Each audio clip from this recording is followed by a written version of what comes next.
네, 홍준열 소장입니다. 이제 앉아서 강의하도록 하겠습니다. 지금 이제 다른 법률과 다르게 폐기물 쪽은 폐기물 관련 법률들이에요, 지금. 그러니까 이만큼 많은 법들이 있어요. 그러니까 이 법률을 지금 1시간 반 안에 다 얘기를 해야 되는데 당연히 불가능하겠죠. 네. 그래서 사실 가장 핵심적인 법이 이제 폐기물 관리법입니다. 여전히. 그래서 폐기물 관리법의 기본 개념들을 일단 이해시키는데 초점을 둘 거고요. 뒷부분에 자원절약법에서 자원의 절약과 재활용 촉진에 관한 법률에서 아마 여러분들이 관심을 가지는 일회용품에 대한 사용 규제라든지 생산자에게 책임을 부여하는 생산자 책임 재활용 제도, EPR 제도라든지 폐기물 부담금 제도라든지 뭐 그런 제도가 있을 겁니다. 그런 제도에 대한 좀 설명들을 드리도록 하겠습니다. 먼저 이제 좀 원래 제가 칠판이 있으면 칠판에 좀 그림을 그려드리면서 설명을 드리는 게 더 좋을 것 같은데요. 일단 구체적인 내용에 들어가기 전에 이제 폐기물이라고 하는 게 어떻게 관리되는가라고 하는 것들을 보게 되면 폐기물이라고 하는 게 당연히 제품이 생산되고 유통이 되고 소비가 되면서 폐기물이 배출되는 거잖아요. 그러니까 폐기물이 배출되는 흐름을 보게 되면은 폐기물을 발생시킨 오염 원인자들이라고 얘기를 해요. 가장 직접적이고 1차적인 오염 원인자는 당연히 폐기물 배출자가 되는 거죠. 하지만 배출자들이 누군가가 물건을 만들어서 판매를 했기 때문에 우리가 소비한 거 아니냐. 왜 우리가 모든 책임을 져야 되냐. 그래서 폐기물의 경우에 오염 원인자들이 확장이 되는 거죠. 그래서 생산자들과 유통업체들도 오염 원인자다. 그래서 세 주체들이 다 오염 원인자니까 폐기물 관리와 관련해서는 오염 원인자 부담 원칙에 입각했을 때 세 주체들이 다 책임을 져야 된다. 뭐 이런 식으로 제도가 구성이 돼요. 그래서 폐기물 배출자들을 대상으로 한 배출자 책임 원칙을 적용시킨 제도에서 출발을 해서 유통업체와 생산자들에게까지도 책임을 묻는 제도로 확장되어 온 것이 폐기물 관련 제도의 발전의 역사가 되겠습니다. 쉽죠?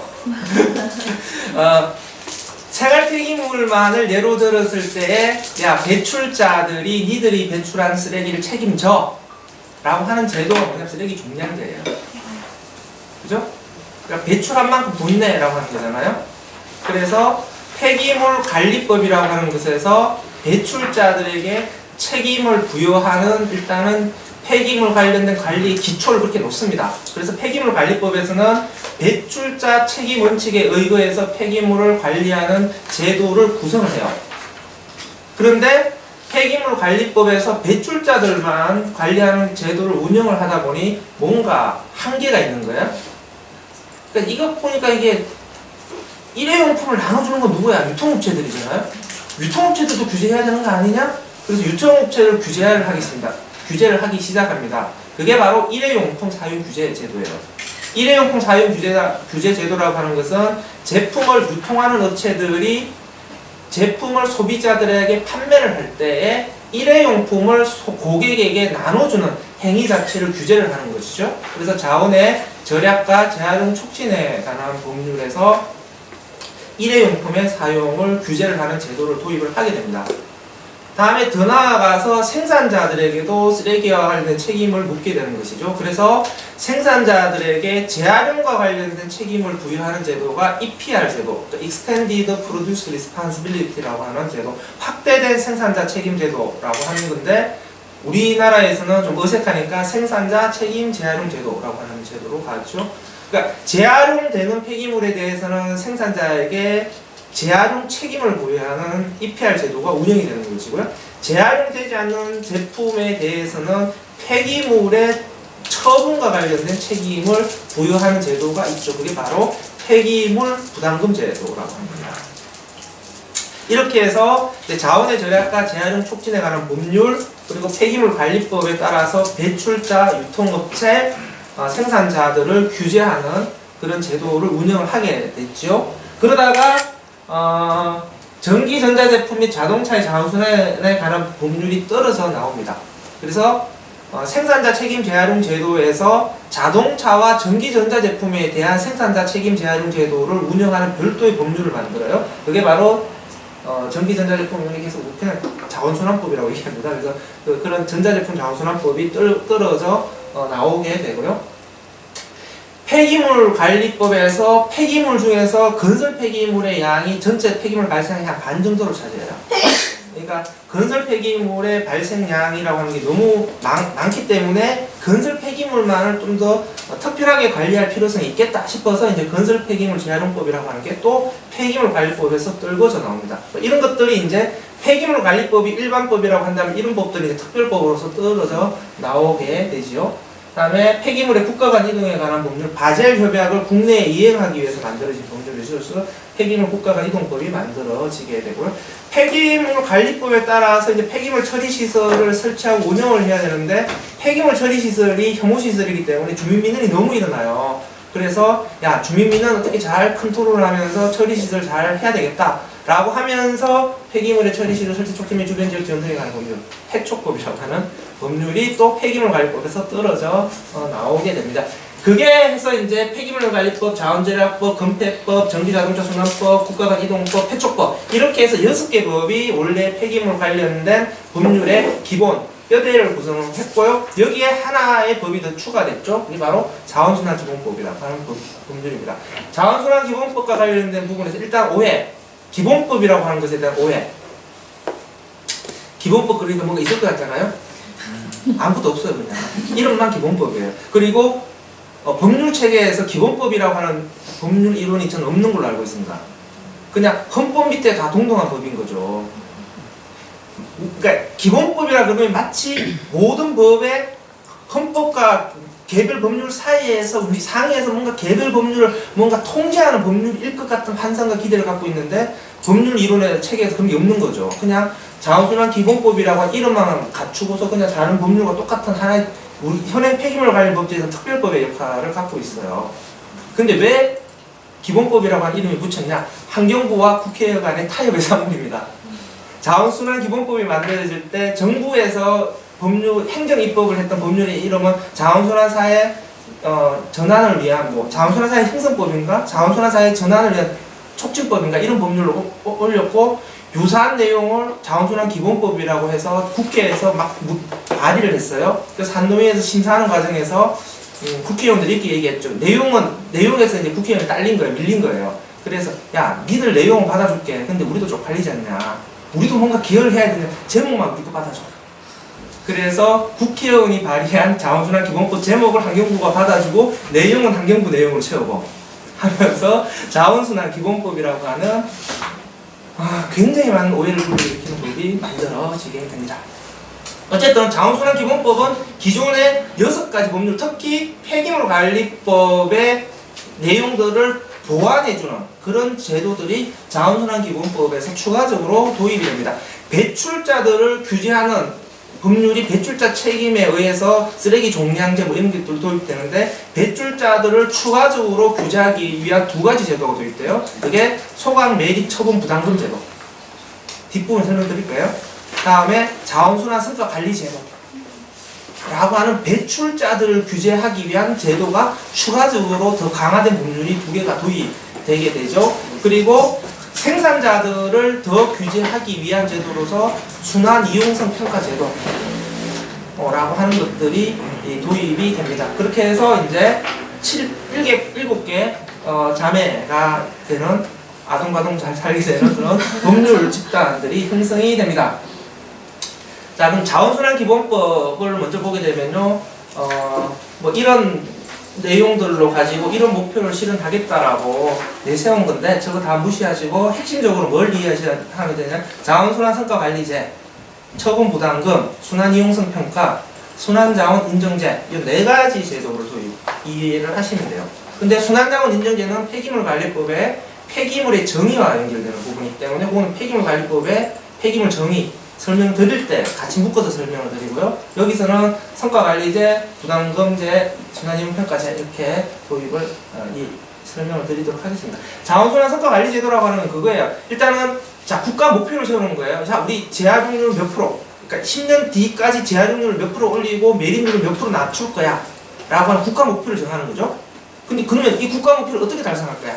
예전에 폐기물 관리법에서는 국가가 목표를 정해도 그 목표를 어떻게 달성할 것인지에 대한 경로와 관련된 구체적인 수단이 없었어요. 그렇기 때문에 목표는 목표일 뿐이다 뭐 이렇게 항상 넘어갔죠.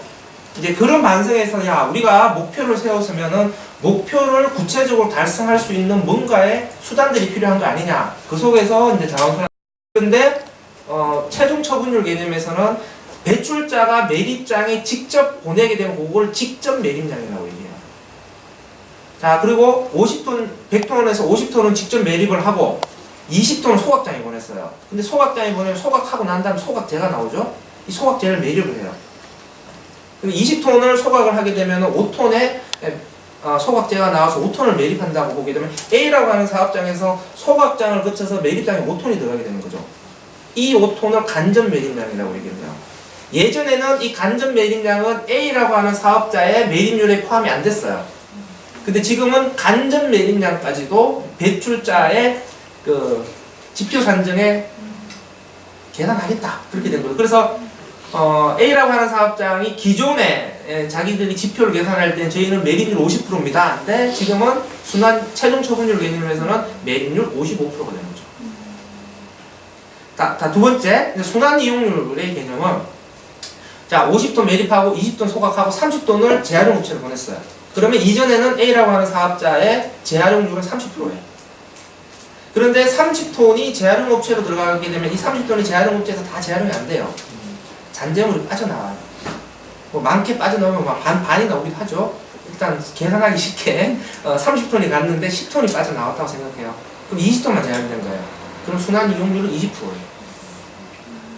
그러니까 기존의 매립률과 재활용률 산정 방식과 비교를 해보게 되면 순환 이용률은 수치가 떨어지게 되고 최종 처분율은 수치가 올라가게 되는 거죠. 국가가 물질의 정과정을 통해서 실질적으로 평가를 하겠다라고 하는 야심찬 계획의 하에서 나온 게 순환 이용률과 최종 처분율인데 국가의 통계 관리가 엄청나게 잘 갖춰져 있어야 되는데 당연히 우리나라 잘 안 갖춰져 있겠죠. 그래서 최종 처분율과 순환 이용률 산정에서 앞으로 많은 버벅거림이 예상이 됩니다. 환경부 강의 남겨주죠. 지도 다 알면서 환경부 깐다고 나중에 요거도 먹죠. 그래서 근데 이게 자원순환 성과관리제인데 이게 막 성과관리제 도입하겠다 그러니까 막 대기업들 난리 났어요.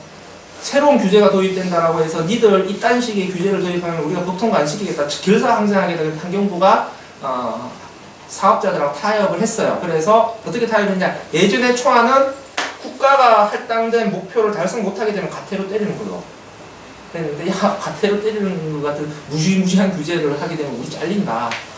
이렇게 돼서 어떻게 했냐면은 일단은 순환 이용률을 50% 때렸는데 45%밖에 달성 못해서 그러면 야 왜 5% 달성 못해서 5% 올려 라고 개선 명령을 내리죠. 1차 개선 명령을 때렸는데 또 이행을 안 했어. 그럼 2차 때는 환경부가 너무 열받는 거죠. 왜 우리가 개선하라고 명령을 때리는데 이행을 못해. 그래서 열받은 환경부가 이름을 인터넷에 꼬지를 바치는 거죠. 얘들이 이행 못했어요. 인터넷에 명단 공개입니다. 최종 벌칙이.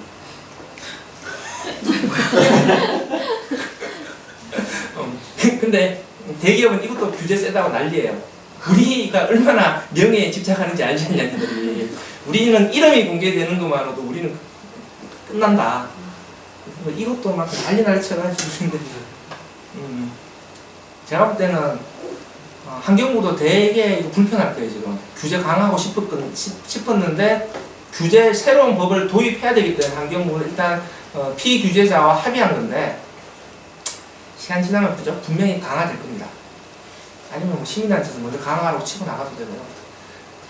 근데 뒷부분에 보겠지만 아직 이제 제대로 시행되려면 준비 기간이 조금 걸립니다. 어떻게 되냐면 원래 자원순환기금은 처음 시작됐어요. 근데 원래 절차가 어떻게 되냐면 원래 대상 사업자를 선정 공고하면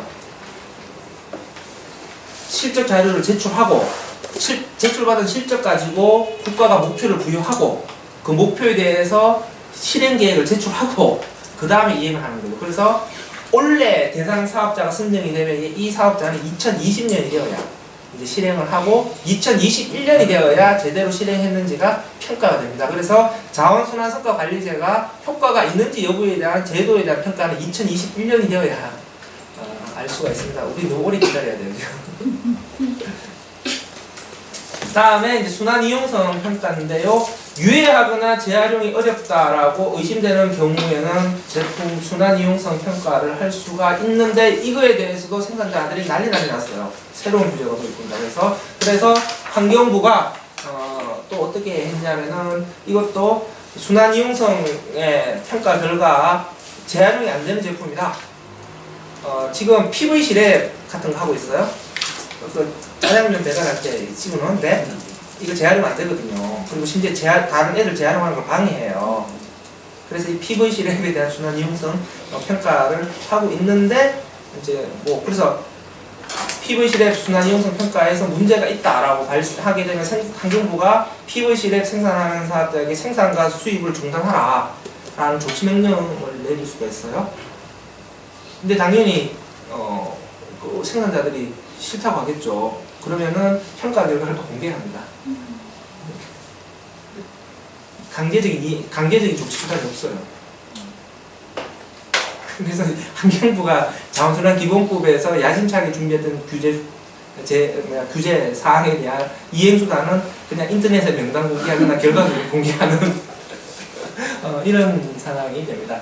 세 번째 폐기물 처분 부담금이죠. 이론적으로는 왜 재활용이 안 될까를 봤더니만 재활용 비용이 소각 비용과 매립 비용보다 높기 때문에 그렇지 않냐. 그래서 부담금이라고 하는 걸 때려서 소각 비용과 매립 비용을 인위적으로 높여서 재활용의 경제성을 인위적으로 확보를 해서 재활용이 잘 되게 하자라고 하는 게 처분 부담금의 기본 개념이 되겠고요. 이건 이론적인 상황이고 현실은 재활용하는 게 소각 비용과 매립 비용보다 싸요. 그게 현실의 비극인 거죠. 왜냐하면은 재활용 업체에 보낼 때는 공짜로 보내거나 심지어 돈 받고 팔 수 있는데 당연히 소각과 매립 비용은 더 싼 거죠. 그래서 부담금을 도입한다라고 하더라도 이게 재활용 쪽으로 전환될 수 있는 폐기물은 굉장히 한정적이죠. 오히려 소각장이나 매립장에 들어갔던 그 가연성 폐기물 자체가 이제 에너지 회수 시장으로 전환될 가능성이 좀 높아질 겁니다. 이렇게 해서 지금 10,000원에서 30,000원까지 이렇게 매립 처분 부담금, 소각 매립 처분 부담금이 결정이 되어 있고 올해부터 시행됐으니까 올해 매립 소각한 양에 대해서 내년도에 배출자들에게 부과를 해요. 내가 그래서 생활 폐기물을 그러니까 A라고 하는 지자체, 그러니까 종로구가 종량제 봉투를 100톤을 매립을 했어요. 그럼 어떻게 돼요? 매립 부담금이 15,000원이니까 15,000원 곱하기 100 해서 150만 원을 서울시에 납부를 해요. 그럼 서울시는 그걸 걷어서 환경부에 납부를 하고 환경부는 거기에 70%를 다시 서울시로 줘요. 그리고 A라고 하는 사업장 폐기물 매출자가 100톤을 가연성 폐기물을 매립을 해요. 그러면 매립 처분 부담금이 25,000원이잖아요. 그러면 내년도에 250만 원을 한국환경공단에 부담금으로 내요. 그러면 환경개선 특별회계로 들어가서 환경부가 먹습니다. 이렇게 소각 매립 처분 부담금이 운영되는 체계를 갖고 있고 뭐 여러 가지 다양한 사람들에게 면제를 시켜주고 있어. 감면을 시켜주는 조치를 가지고 있습니다.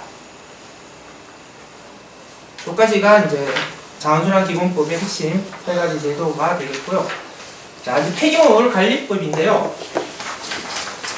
폐기물 관리법의 경우에는 폐기물 관리법을 공부해 보시거나 한번 부분적으로 접해 보신 분들은 아시겠지만 폐기물 관리법과 관련돼서 공통적으로 나오는 불만 있죠. 폐기물 관리법 너무 어렵다. 좀 걸걸하게 얘기하시는 분은 찌라갔다. 무슨 법이 있다 보냐. 라고 하면 특히 변호사분들, 논리에 목을 내시는 변호사분들은 거의 뭐 정신질환 수준까지 가시죠. 폐기물 관리법을 검토를 하시다 보면. 그렇기 때문에 일반인들 입장에서 더더욱 어렵습니다. 심지어 공무원들도 잘 몰라요.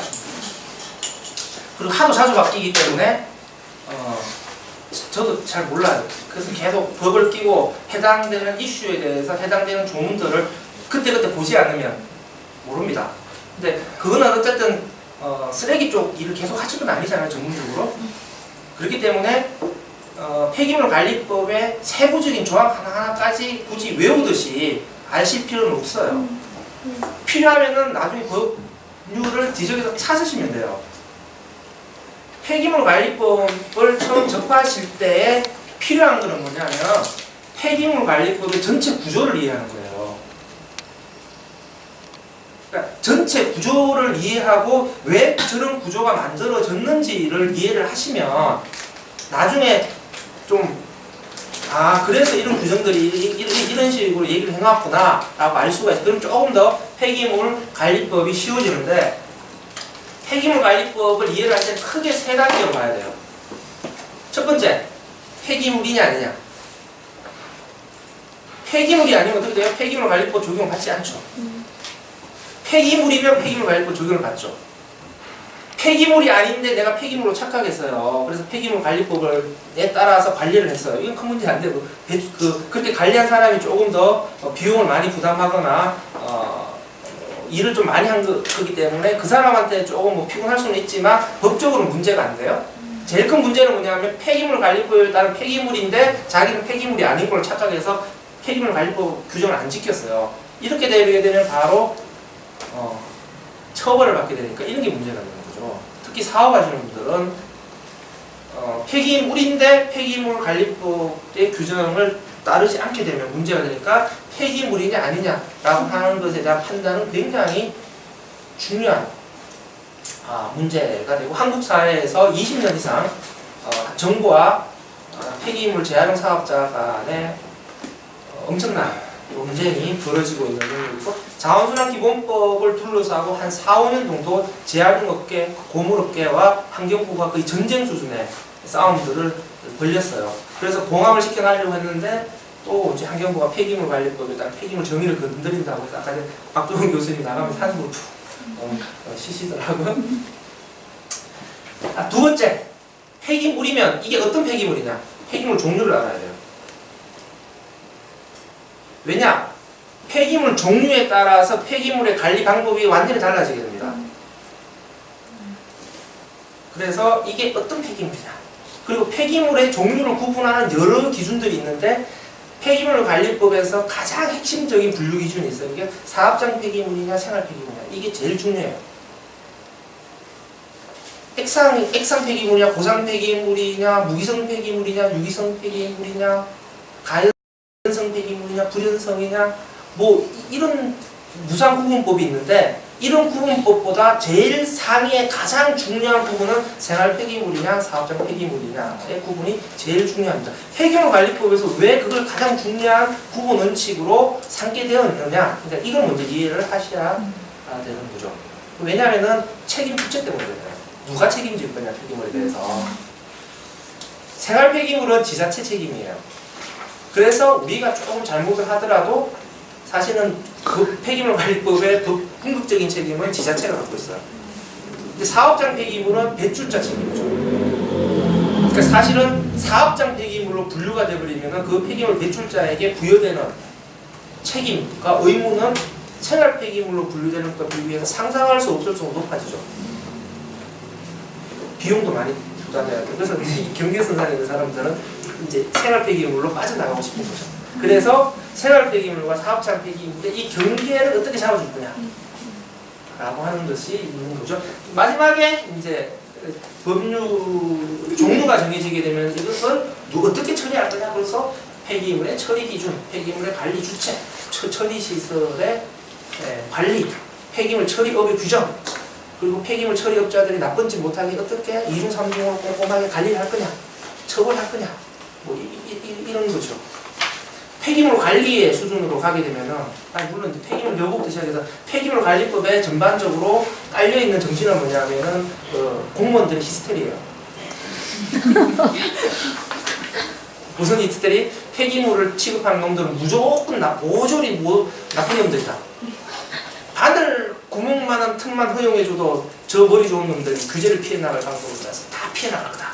그래서 저것을 막는 게 우리의 임무다. 폐기물관리법에 규정되어 있는 내용들은 그런 공무원들의 히스테리가 곳곳에 달려있어요. 그걸 이해하셔야 돼요. 폐기물관리는 넘어갑시다. 폐기물 정의. 폐기물관리법 제2조 1호. 폐기물이란 쓰레기, 연소재, 혼이, 폐유, 폐사, 폐활가림 및 동물의 자체 등으로서 사람의 생활이나 사물 활동에 필요하지 아니하게 된 물질을 말한다. 라고 되어 있습니다. 폐기물관리법에서 쓰레기라고 하는 단어가 딱 한 번 써요. 그 정의 때. 제2조 1호에 쓰레기라고 하는 단어가 딱 한 번 쓰이고요. 나머지는 모조리 폐기물이라고 하는 용어를 사용을 하게 됩니다.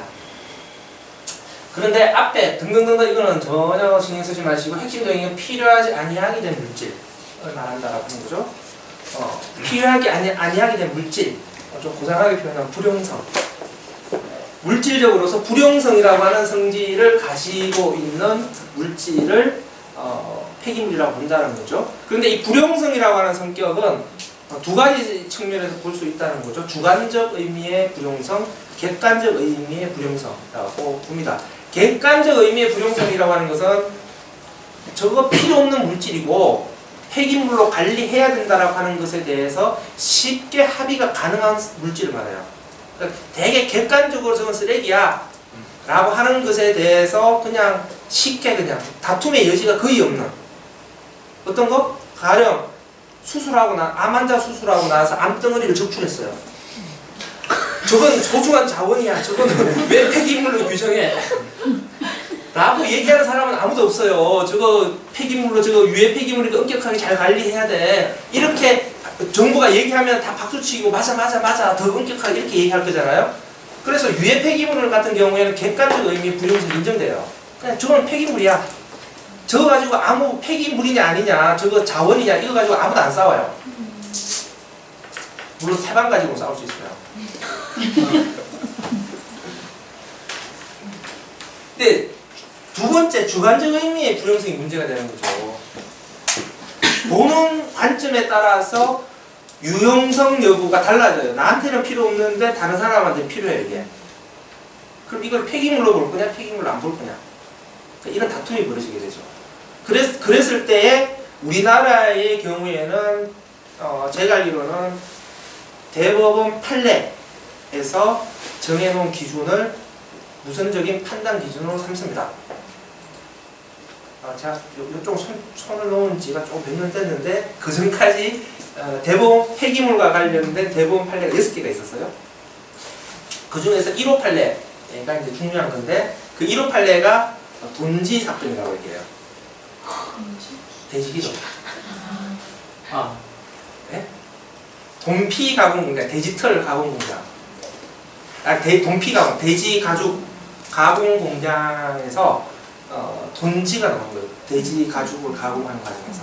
그래서 이 돈진을 다 돼지기름이니까 돼지기름 필요한 사람한테 그 사장님이 돈 받고 팔았어요. 그런데 지도점검 나와서 이 사업장 폐기물을 왜 폐기물관리법에 규정을 안 지켰냐? 폐기물 관리대장 썼어요? 안 썼죠? 그 돈지 가져가는 사람 폐기물 처리 허가 받았어요? 안 받았겠죠? 당연히 폐기물 불법 처리가 되는 거죠. 그래서 이제 쭉 가서 대법원 가서 판결이 딱 나왔는데 대법원에서는 돈지는 폐기물이다 라고 정의를 내렸어요. 왜? 불용성 여부의 판단은 누구를 기준으로 삼아야 되냐면 배출자의 관점에서 해야 된다. 돈피, 돼지 가죽을 가공하는 사람의 기준에서 돈지는 불필요한 물질이다. 따라서 우리나라의 폐기물관리법에 저 폐기물의 정의에 비추어 봤을 때 돈지는 폐기물로 보는 게 맞다. 그러니까 유용성 여부의 판단은 배출자의 측면에서 해석을 하는 거다 라는 식으로 제1호 판례에서 이렇게 해석의 기준을 던졌습니다. 이렇게 판례가 하게 되면 또 조금 더 다양한 사례들이 나타나는데, 뭐 이렇게 되면 돈지 사건에서도 이렇게 됐으면 조금 더 복잡해졌을 거예요. 만약에 돈피 가공하시는 분이 그냥 돈지를 바로 받아서 하지 않고 이거 좀 쓸만하네라고 해서 돈지에도 뭔가 그 불순물을 걸러주는 장치 같은 걸 하나 설치를 하고 이걸 싹 걸러주고 하나. 우리는 이게 두 가지 다를 생산할 목적으로 사실 하고 있습니다. 라고 하는 것을 이렇게 이곳저곳에서 딱 갖춰놨을 경우에는 돈지가 필요 없는 물질이다 배출자의 관점에서라고 해석이 달라지게 되는 거죠. 대법원 판례를 보게 되면 그런 식으로 하게 되면 그냥 폐기물이 아니다라는 식으로 해서 폐기물 불법 매립 사건에서 배출자의 손을 들어준 케이스도 있어요. 그래서 이제 이렇게 되는 겁니다. 그러니까 이게 이제 우리나라의 히스테리라고 하는 거예요. 그러니까 폐기물에 대해서 굉장히 엄격하게 해석을 해버리는 거예요. 어떤 식으로 해석하는 거냐면요. 일단은 모조리 폐기물이야라고 일단 큰 테두리로 촘촘하게 일단 테두리를 딱 쳐놓은 거예요. 이런 다음에 폐기물로 관리했을 때에 좀 문제가 있는 부분에 대해서 케이스 바이 케이스로 규제를 완화시키는 접근법을 해요. 그러니까 폐지 같은 경우에 아파트에서 나오는 폐지 같은 경우에 진짜 돈 되니까 서로 가져가려고 하는 거잖아요. 심지어 아파트 폐지 누가 가져가면 절도예요, 이거. 절도죄로 걸려요, 진짜로. 재산이니까. 뭐 그 정도인데 그것도 그것도 폐기물로 관리하는 게 맞냐라고 하는 문제제기가 당연히 들어오겠죠. 거기에 대해서 이제 우리 어떻게 하냐? 그래, 그렇지만 일단은 폐지에 대해서도 문제가 생겼을 때 폐기물로서 규제해야 될 한 칸을 남겨두는 거예요. 대신에 폐지가 배출해서 수지, 운반, 보관 이런 과정에서 다른 폐기물에 비해서 거의 규제가 없다시피 한 완화된 기준들을 만들어주는 거죠. 우리나라는 이제 이런 식으로 접근을 하는데 환경부의 경우에는 전혀 환경부가 아니라 일본은 전혀 반대의 경우 접근법을 택하고 있습니다. 우리나라 폐기물관리법이 일본 폐기물 처리법을 뺏겨서 가져온 거거든요. 그래서 폐기물 저희가 유사해요. 근데 유사한 폐기물 정의에 대해서 다른 접근법을 택합니다. 그래서 일본에서 택하는 법을 종합적 판단설이라고 하는 걸 하는데요. 뭐 법원 판례라든지 여러 가지 행정 유권 해석이라든지 이런 것들 다 종합해서 판단 기준을 따라서 하는데 제1의 판단 기준이 뭐냐? 육가성이에요. 돈지 사건 같은 경우 일본 같으면 폐기물 아니에요. 왜냐하면은 돈지 사장님이 사장님이 돈지를 돈 받고 팔았거든요. 일본의 기준을 적용시키면 폐기물 아니에요. 이거. 그래서 일본은 육가성이냐 배출자의 의도, 성상, 형태 뭐 이런 것들을 다 종합적으로 고려해서 폐기물인지 아닌지를 검토하는 하는 방식을 택하고 있죠. 그래서 일본의 경우에는 폐기물의 정의가 굉장히 느슨해요. 그리고 그 배출자와 가져가는 사람들을 믿어요. 신뢰하는 거죠. 우리나라는 결코 못 믿는 거죠. 그래서 어쨌든 그런 사회적인 기반적인 문화 다른 토양에서 지금 하고 있는 거다. 근데 예전에 이제 일본도 그런 사건들이 있긴 있었어. 야쿠샤들이 이중계약서 작성을 해서 겉으로는 돈 주고 사는 것처럼 해놓고 밑으로는 돈 처리비를 받아서 폐기물을 산 같은 데 가서 불법으로 덤핑한 그런 사건들이 일본에서도 많이 발생을 했습니다. 그래서 그걸 찾아낸 우리나라 환경부 공무원들이 봐라! 일본도 저렇게 하냐. 우리나라는 저거보다 한 10배는 더 심할 거다. 그러면서 이런 규제를 유지하는 것이 옳다라고 하는 그런 것들이 하고 있는데 그래도 이제 이런 몇십 년 전의 기준에 입각한 폐기물 해석하는 게 점점 부담스러워지는 거예요. 그래서 환경부도 견디다 못해서 자원순환기본법에서 순환자원 인정제라고 하는 것들을 도입을 하게 됩니다. 순환자원 인정제 설명 들어가기 전에 폐기물 관리법 조금 더 설명 들어보려면은 필요 없는 물질이지만 타법에서 오염물질로 관리하는 경우에는 폐기물에서 제외를 하고 타법에서 관리하도록 합니다. 그래서 원자력 안전법 두 번째 보게 되면 용기에 들어있지 아니한 기체 상태의 물질이라고 되어 있어요. 여러분 기체는 폐기물이 아닌 것 같죠? 당연히 아닐 거라고 생각했는데 기체도 폐기물이에요. 그러니까 굴뚝에서 나가는 기체 상태의 오염 물질은 대기환경보존법에서 관리를 하고 있기 때문에 폐기물이 아닌데 용기에 들어가 있는 기체 어떤 거? 에어컨 냉매, 냉장고 냉매. 냉장고 뜨는 그 시커먼 통 쇳덩어리 안에 컴프레셔라고 하는 안에 냉매가 들어가 있어요. 이 냉매는 폐기물입니다. 따라서 이게 엄청나게 돈이 돼요. 이게 쇳덩어리라서. 그래서 벤치 하나를 딱 잘라면 이 돈 들고 하는 거지. 냉장고 그래서 그 해놓으면 그 리어카 끌고 다니시는 분들이 벤치 들고 그것만 톡톡 잘라가기도 했었어요. 근데 그 굉장히 심각한 문제였죠. 왜냐하면은 냉매 자체가 굉장히 프레온 가스이기도 하지만 프레온 가스를 대체한 물질은 지구 온난화 이산화탄소보다도 몇십 배 온난화 효과가 강한 그런 온실가스였기 때문에 탁 들어서 슉 나가니까 사실은 폐기물 불법 배출이 되는 거죠. 기체 상태의 폐기물. 저번에 SBS 박수태 기자님하고 예전에 현역 시절에 박수태 기자님 그 경기도에 가면은 그 에어컨 냉매 컴프레셔만 한 벽 건물이 한 전체가 냉매가 쫙 그 컴프레셔 쫙 잘라가지고 그 해놓은 사업장이 하나 있었어요. 그래서 그 적발하러 가셨는데 자기는 냉매 유출을 방지하고 있대요.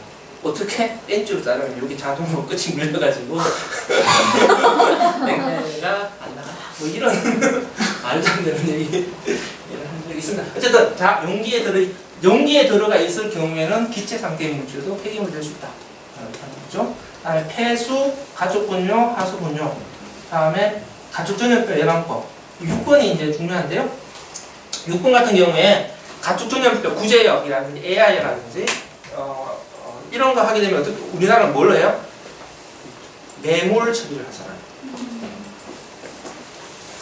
그러니까 가축전염 예방법에서는 매몰이라고 하는 용어를 써요.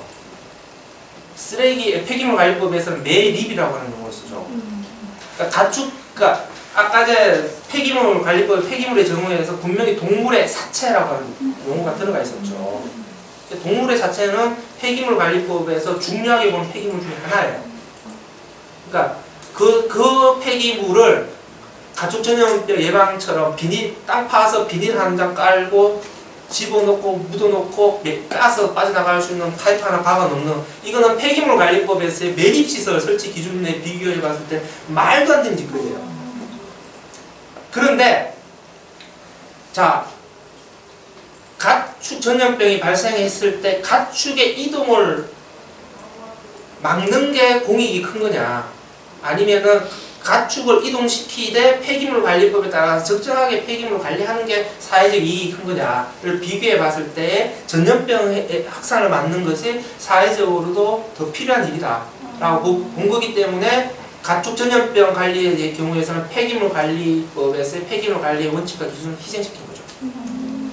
그게 바로 가축 전염병 예방법이라고 하는 문제죠. 그러다 보니 이제 계속 문제가 터지는 거죠. 계속 침 붙여주고 그런 거죠.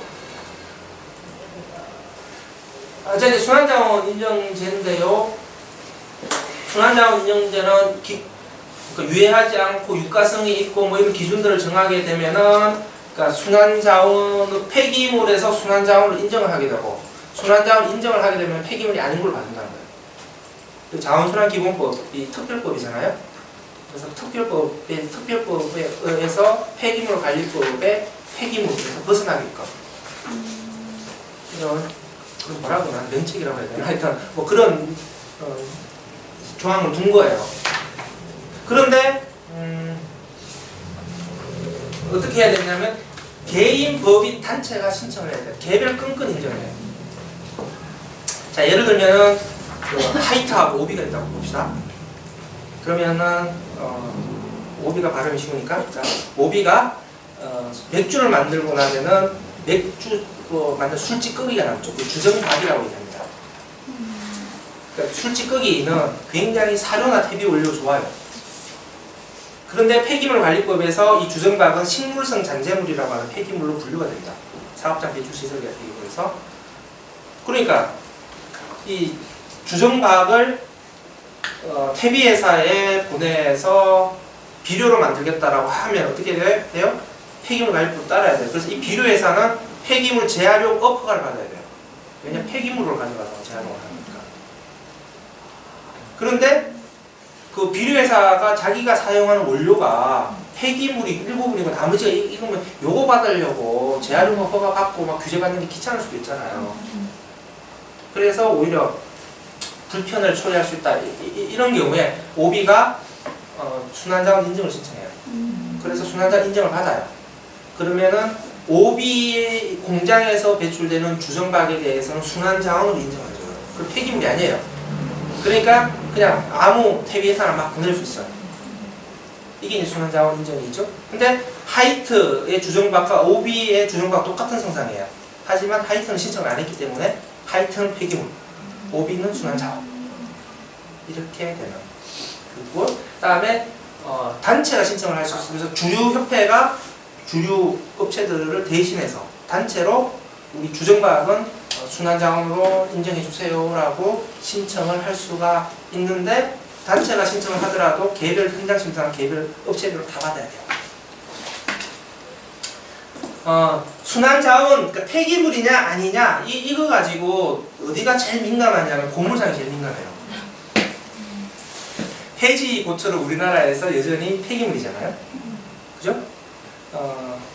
그런데 폐기물 관리법이 문제가 아니라 국토의 계획 및 이용에 관한 법률이라고 하는 법률이 있죠.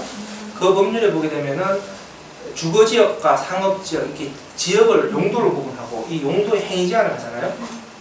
그러니까 허용되는 행위, 허용되지 않는 행위인데 주거지역, 상업지역 여기에서는 폐기물 처리 시설 혹은 자원순환 시설이라고 이름만 바꿨는데 이 행위를 못하도록 막아놨어요. 동네 공무상 다 불법이에요. 그래서 국토의 계획 및 이용에 관한 법률에 따라서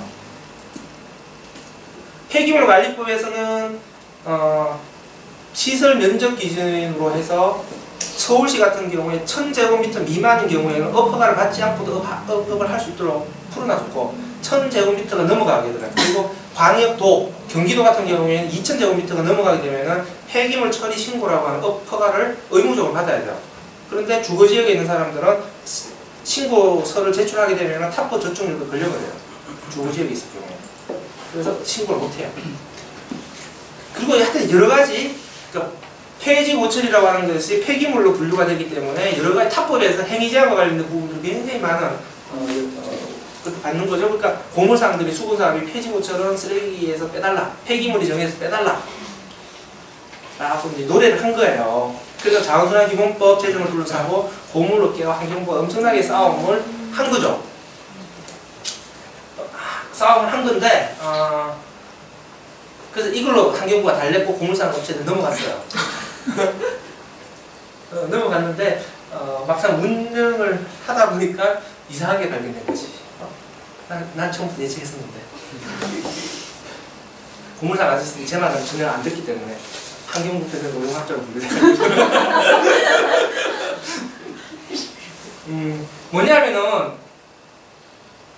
고물상이 어떻게 해요? 폐지를 수집해서 선별을 해서 요거를 다시 압축하는 업체에 넘겨주는 거거든요. 그러니까 고물상이 순환자원 인정을 신청하게 되면 자기들은 폐기물의 굴레에서 벗어날 거로 생각한 거예요. 하지만 순환자원 인정은 배출자가 신청하는 거예요. 그러니까 고물상이 신청을 하게 되면 고물상에서 나가는 폐지 고철이 순환자원이에요. 고물상으로 들어오는 폐지 고철은 여전히 폐기물이에요. 그 고물상에 폐지를 보내는 사람들이 순환자원 인정을 신청하지 않으면 고물상에 들어오는 폐지하고 고철은 순환자원이 아니라 폐기물인 거죠. 근데 단체에서도 신청할 수 있으면 고물상이 단체로 해서 이렇게 할 수 있는 거예요? 아니 고물상 단체를 하더라도 그 단체가 하더라도 개별 고물상 다 심사를 받아야 되고 지자체에서 하면 안 되는 거예요. 그게 생활 폐기물로 고물상에 들어오는 게 생활 폐기물이 되는 거, 종이나 이런 거는 그렇게 되는 거잖아요. 그럼 지자체에서 신청할 수 있는 거죠? 지자체 신청 자체가 안 돼요. 아예 안 돼요. 아니 누가 신청하느냐의 문제가 아니라 배출자, 그러니까 개별 하나하나 배출자들이 순환자원을 다 신청해야 된다고요. 그러다 보니 그 고물상에서 나오는 폐지 고철을 받는 폐지 압축업체들 같은 경우에는 순환자원 인정을 받은 폐지를 받으면 이제 폐기물이 아니겠죠. 분리해서 벗어날 수 있겠죠. 하지만 동네 고물상의 경우에는 여전히 폐감법에 폐기물을 취급하는 것으로 저촉을 하게 되는 거다. 뭐 폐기물 이래서 지나갔다고 하는 거예요. 이건 아마 내용 보시면 아실 겁니다. 이렇게 해서 저 그렇죠. 아까 그 방금 거에서요. 그러니까 사업자 폐기물이냐 생활 폐기물이냐에 대해서 누가 책임 권한을 줬을 때 생활 폐기물 같은 건 지자체 관리, 이를테면 권한 배출자는 일반 시민들이겠지만 그거에 대한 관리 책임이나 이런 건 지자체한테 처리 있는 책임을 그럼 처리 책임이랑 아까 얘기했던 배출에 대한 부분 완전히 다르게 된다는 네. 거죠.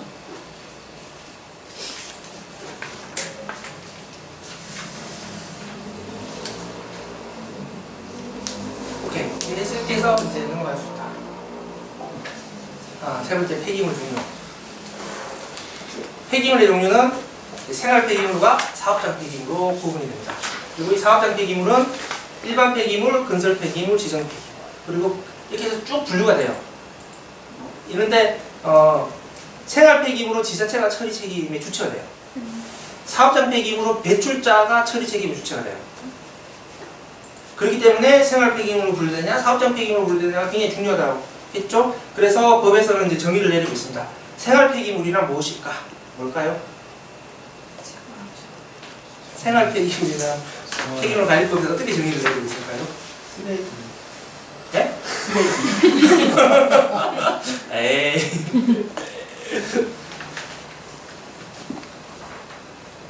사업장 위에서 나와. 예?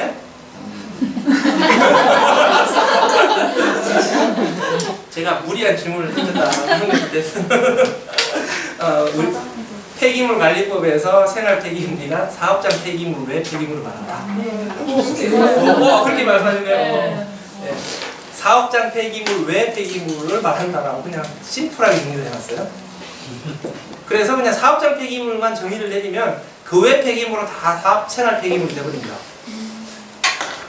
그래서 생활 폐기물의 정의가 중요해지게 되는 거죠. 자, 그러니까 일단 왜 처리 책임을 나눴을까라고 하는 것을 생각해봤을 때 일단 사업장을 생각해보세요. 일단 사업장이라고 하는 것은 영리행위를 한다라고 보는 거예요. 자기 수익활동. 그러니까 돈을 버는 활동을 하면서 쓰레기가 나오는 거죠. 쓰레기가 나오는 건데 양이 아주 많으면, 그러니까 소량으로 발생하는 부분에 대해서는 그냥 지자체가 처리 서비스를 제공할 수 있어요. 그러니까 지자체 공공 서비스를 이용받게 되게 되면 처리 비용이 싸거든요.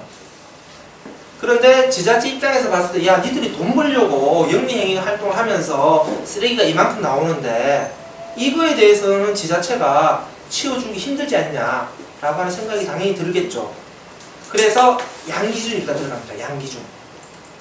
생활 쓰레기하고 생산이 비슷하더라도 사업장에서 일정량 이상 쓰레기가 나오게 되면은 이건 지자체가 그 공공에서 지원해 줄 필요가 없는 거야. 형평성이 없나? 돈 버는 니들이 알아서 해. 이렇게 되는 거죠. 그게 바로 사업장 생활계 폐기물이라는 개념이에요.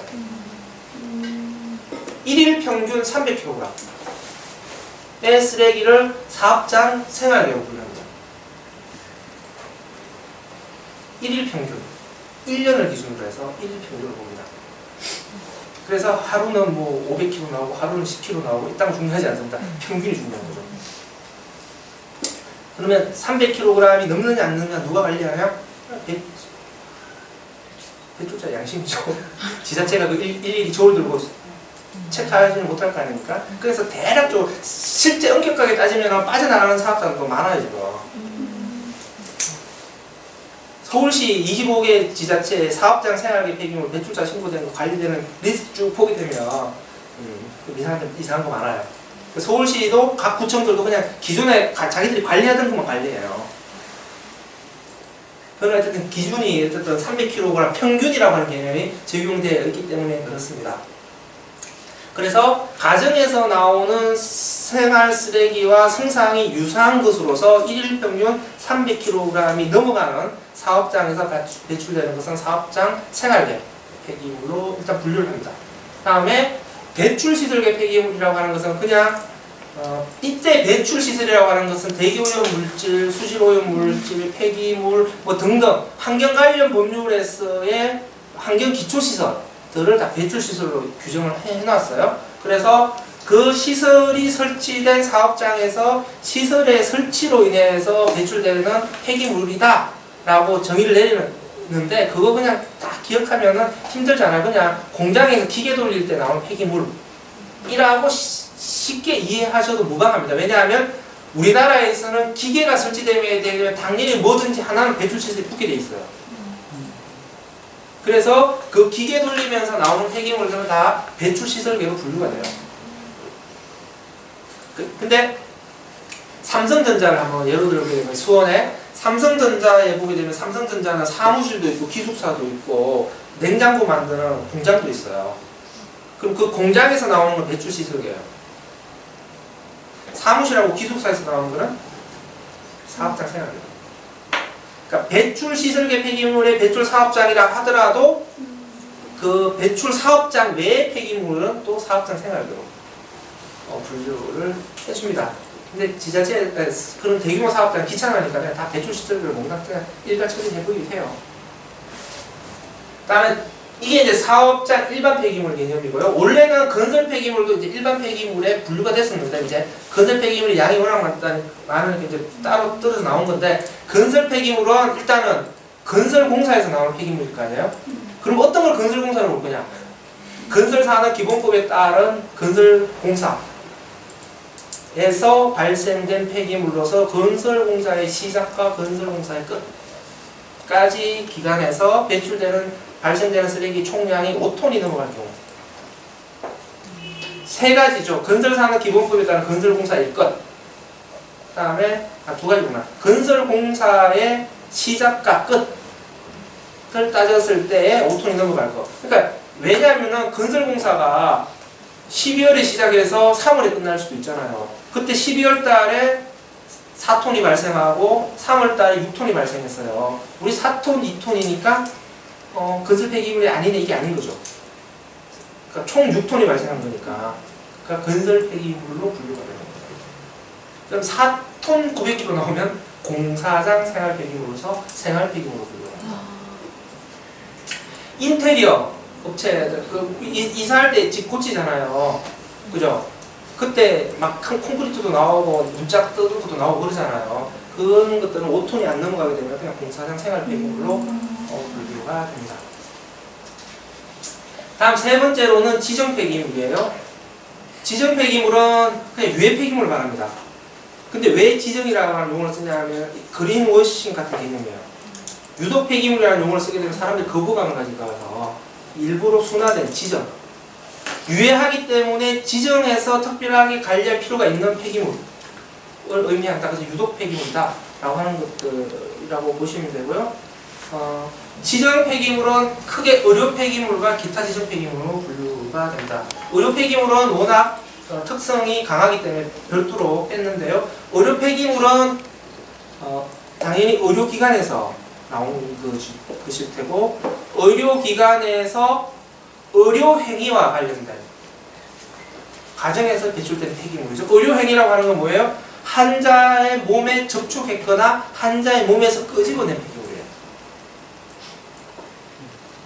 그러니까 입원하신 분 면회 오신 분도 계실 거 아니에요. 의사들도 있을 거고 그 사람들이 매점에서 그 음료수 마시고 페트병이 나왔다. 그럼 그게 의료 폐기물이야. 그건 아니에요. 그건 그냥 생활 폐기물이에요.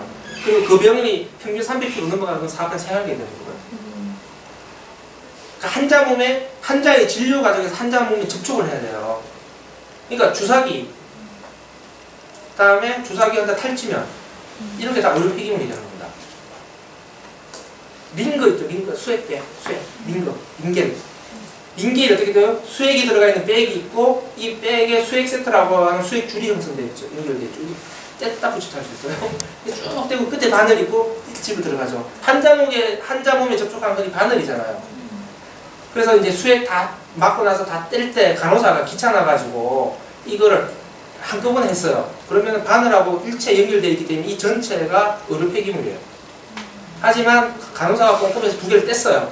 그러면 줄만 의료 폐기물이고 요거는 생활 폐기물이에요. 네. 그리고 폐기물 관리법을 원리 원칙대로 문구 그대로 적용시키게 되면 환자가 이게 하다가 의료 폐기물 수거하면 안 집어넣고 그냥 가다가 일반 쓰레기 던졌어. 그리고 그 일반 쓰레기를 또 사람들이 병원에서 다 모아서 한 차를 만들었어. 의료 폐기물 하나가 들어가기 때문에 그 전체 폐기물이 다 의료 폐기물로 바뀌어버려요. 의료 폐기물과 접촉한 폐기물은 의료 폐기물이라 그래. 그럼 집에서 이렇게 빨간 약 바르고 버리고. 하고 설명 드릴 거예요.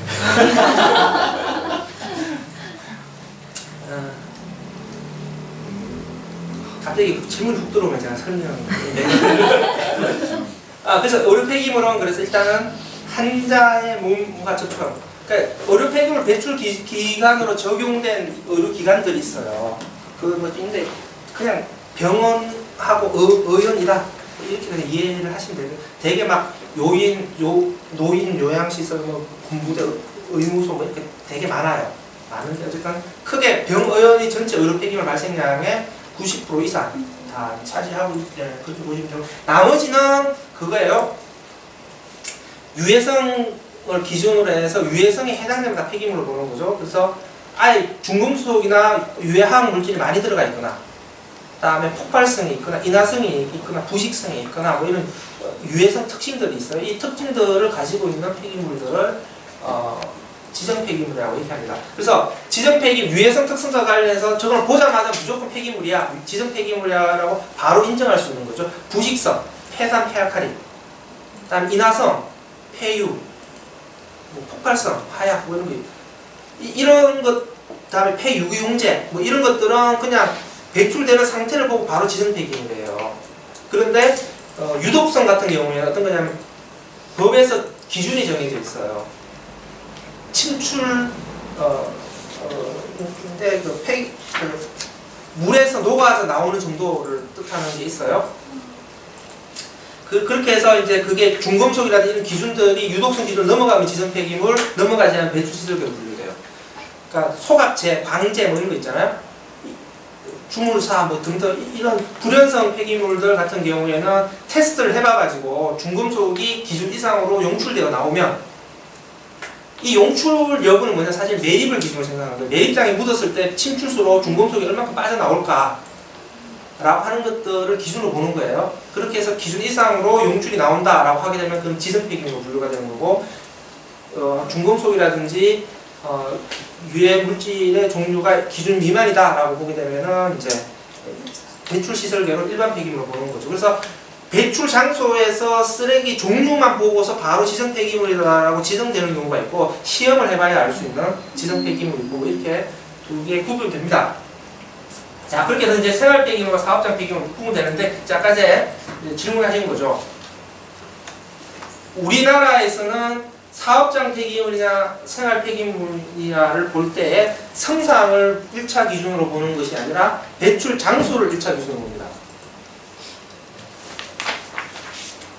그래서 병원에서 탈지면은 의료 폐기물이에요. 집에서 나온 것은 똑같은 탈지면이라 하더라도 집에서 나왔기 때문에 생활 폐기물이에요. 그러니까 집에서 우리가 키우던 반려 강아지가 죽었어요. 그럼 어떻게 해요?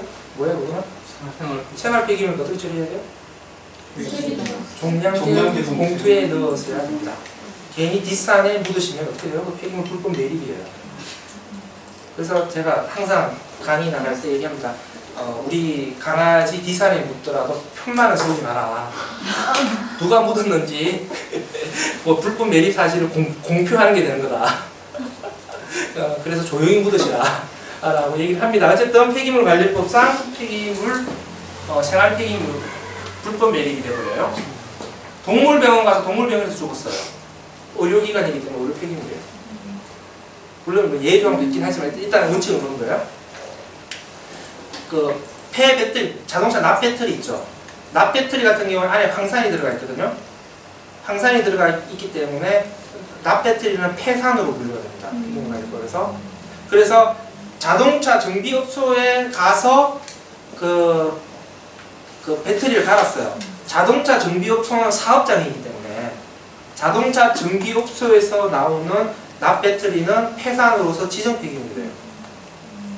그런데 대형 마트에 가서 납 배터리를 사가지고 와서 내가 집에서 갈았어요. 가정에서 나왔기 때문에 그 배터리는 생활 폐기물입니다. 우리나라에서는 이게 배출 장소에 따라서 우선적으로 규정을 한다라고 하는 거죠. 세탁소도 마찬가지예요. 세탁소에 드라이클리닝 하면 나오는 거, 세탁기 안에 있는 거는 폐유용제예요. 그래서 세탁소에 노란 차가 가끔씩 돌아다니는 거를 혹시라도 보실 수 있는데, 그 노란 차는 뭐냐, 지정 폐기물 수집 운반 차량이거든요. 그래서 그런 폐유용제는 다 운반을 해야 됩니다.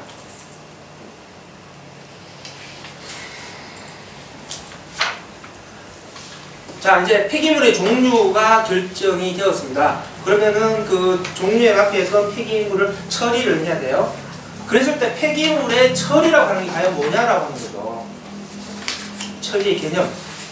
법률상으로서는 폐기물관리법에서 처리란 폐기물의 수집, 운반, 보관, 재활용, 처분을 말한다. 이렇게 정의를 내리고 있는데, 그냥 이렇게 한번 생각을 해봐요. 쓰레기가 나왔을 거 아니에요, 그죠? 그러니까 쓰레기라고 하는 것은 기본적으로 불필요한 물질임과 동시에 오염 물질이라고 보는 겁니다. 또 한편으로는 다시 이용할 수 있는 자원의 속성을 가지고 있다라고 보는 거예요. 물질이에요. 물질인데 어쨌든 폐기물이 발생을 하게 되면은 이 폐기물을 그냥 가만히 쌓아안고 있으면 어떻게 돼요? 문제가 발생을 하거나 아니면 세상에 이런 일이 같은데 방송 출연을 하게 되는 거죠. 그래서 쓰레기가 나오게 되면은 그 쓰레기는 어떻게든 생활상에서 혹은 사업활동에 문제가 발생하지 않도록 뭔가의 조치를 취해줘야 돼요. 이 조치라고 하는 게 처리를 의미하는 거예요.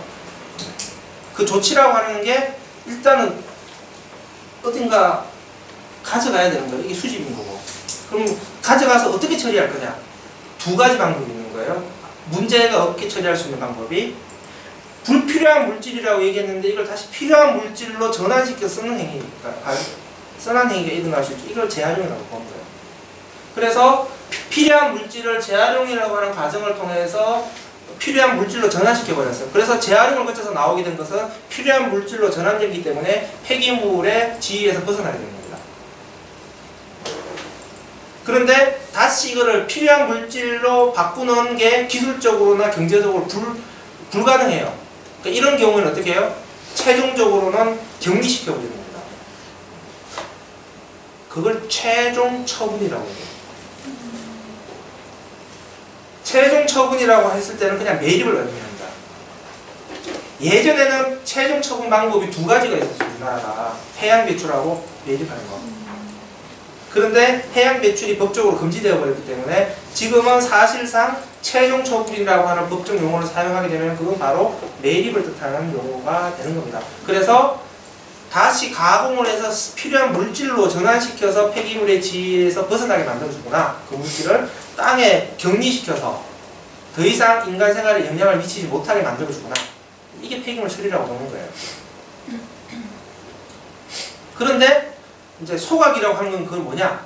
폐기물 관리법에서 바라봤을 때 소각이라고 하는 행위는 태워서 부피를 줄여서 매립량을 줄이는 행위로 봐요.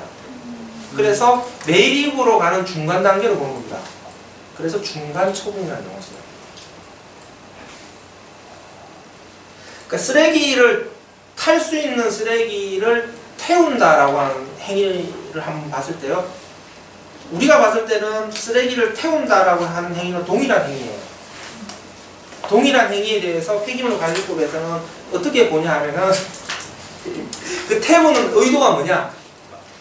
돈 받고 쓰레기를 처리하기 위한 목적으로 태우는 거냐? 아니면은 태워서 나오는 열을 이용하기 위한 목적으로 보는 거냐? 행위의 의도성, 행위의 주 목적이 뭐냐라고 하는 걸 봤을 때 쓰레기를 처리하는 게 주 목적이 아니라 태워서 나오는 열을 이용하는 것이 주 목적이라고 그 행위의 의도성이 혹은 목적성이 인정된다라고 했을 때 그건 재활용을 봐요. 태우더라도. 그 재활용을 뭐냐고 하면 에너지 회수라고 하는 재활용으로 봅니다. 그런데 주 목적이 쓰레기를 처리하는 거예요. 그리고 열을 이용하는 것은 그 주 목적에 수반되는 부수적인 성과예요. 이런 경우에는 그냥 소각으로 봐요. 그리고 그때 행위는 처분으로 보는 겁니다. 그래서 자원회수 시설이라고 이름이 붙여져 있는 그린워시. 그 그린워시. 아, 그래서 그 행위의 의도성과 목적성이라고 하는 것들을 법률의 기준으로 정하는 거예요. 그래서 에너지 회수 활동으로 볼 거냐, 소각 활동으로 볼 거냐에 대해서 폐기물 관리법에서 기준을 정해놓고 있어요. 그래서 이 기준에 들어가 있으면 에너지 회수 활동으로서 그게 재활용으로 분류가 되는 거고요. 그 기준에 맞지 않으면 그냥 소각 행위로 분류가 됩니다. 그 생활 폐기물 소각 시설 같은 경우에는 자원 회수 시설이라고 하는 용어를 사용하죠. 근데 그건 그냥 자기 임의로 사용하는 거예요. 법적인 개념으로서 자원 회수에 부합하려면은 들어간 폐기물의 발열량이 평균 3,000kcal여야 되고 들어간 폐기물을 75% 이상 열을 에너지 회수해서 사용을 해야 되고 생활 폐기물의 혼합 소각에서는 그 기준 죽었다기는 못 맞춰요. 그 기준을 맞추려면 종량제 봉투가 통째로 들어가는 것이 아니라 선별 과정을 통해서 어느 정도 균질화된 쓰레기가 들어와서 에너지 회수 설비가 잘 갖춰져 있고 이런 조건들이 충족돼야만 가능한 그런 게 되겠습니다. 그래서 이제 재활용의 개념이라고 하는 것도 세분화되게 되면은 재사용하거나 재생 이용하거나 재사용 재생 이용할 수 있는 상태로 가공을 하거나 그러니까 쓰레기를 재활용품으로 가져가서 바로 제품을 만들어 버리거나 아니면 재생 원료를 만들거나 이거를 이제 재활용으로 보는 거죠. 다음에 에너지를 회수하거나 에너지를 회수할 수 있는 상태로 가공하거나 쓰레기를 갖고 와서 바로 태워서 에너지를 회수 기준으로 와서 에너지를 회수하거나 SRF 아니죠. 폐기물 고연열 제품. 폐기물 고연열 제품은 에너지를 회수할 수 있는 상태로 가공하는 거예요. 폐기물을 연료로 사용하거나 이거는 시멘트를 말합니다. 시멘트 소송고에서 대체 연료, 보조 연료로 사용하는 행위를 하게 되고요. 우리나라 폐기물 관리법에서는 이 재활용의 큰 개념에 대해서는 폐기물 관리법에서 정해놓고 세부적인 재활용으로 인정할 수 있는 것에 대해서는 폐기물 관리법 시행규칙 보면은 별표 4의 폐기물 종류, 별표 4의 2의 재활용 유형, 별표 4의 3의 폐기물 종류를 재활용 가능한 5의 3의 폐기물 재활용 규정 여기에서 촘촘하게 규정을 해놓고 있습니다. 근데 예전에 이거를 파스티브 규제라고 해요. 많이 좀 들어보셨을 거예요. 파스티브 규제라고 하는 것은 할 수 있는 행위만을 열거해놓고 요것만 해라는 거예요. 우리나라의 폐기물 관리법에서 재활용 기준은 파스티브 규제였어요. 폐기물의 종류별로 재활용할 수 있는 방법을 그냥 법률에 정해놓고 요것만 재활용해야 돼요. 이것을 벗어나면 새로운 신기술이 발명이 됐어요. 그럼 재활용 못해요. 재활용을 하려면 법률이 바뀌어야 돼요. 그러다 보니까 우리나라 폐기물 관련된 법률이 너무 빡빡하면서 폐기물의 기술 발전을 저해하고 등등의 문제가 엄청나게 많이 발생한다. 이런 문제가 발생을 해서 약간 네거티브 규제 방식 하지 말라는 것 빼고는 다 할 수 있다라는 네거티브 규제 이 방식을 박근혜 정부 때 도입을 시도했다가 부분 반영이 돼서 재활용 환경성 평가라고 하는 제도로 되겠습니다. 그래서 뭐 13조 2에 이 원칙만 준수하면 누구나 재활용할 수 있다라고 하는 네거티브 규제의 정신을 일단은 제13조 2에 담게 되고요. 근데 이렇게 풀어놔버리게 되면은 폐기물 불법 처리의 문제, 또 히스테리가 또 발동해요 우리가. 그러면서 저렇게는 안 된다라고 해서 또 뭔가의 안전장치를 마련해야 된다. 라고 해서 재활용 환경성 평가를 받아라. 그래서 예전에는 법률의 시행규칙 별표 5의 2에 규정되어 있는 재활용 용도 및 방법 외의 방법으로 재활용하려면 이 5의 3, 5위니까 이 법률 자체를 개정했어야 되는데 지금은 그냥 재활용 환경성 평가라고 하는 위원회 검토를 거치게 되면은 법률의 개정 없이도 재활용을 할 수 있게끔 하는 겁니다. 그러니까 내가 재활용을 하고 싶어요. 재활용업을 하고 싶어. 재활용업을 하고 싶으면 지자체에 저는 이런 폐기물을 가지고 이런 방법으로 재활용을 하겠습니다 하고 서류를 제출할 거 아니에요.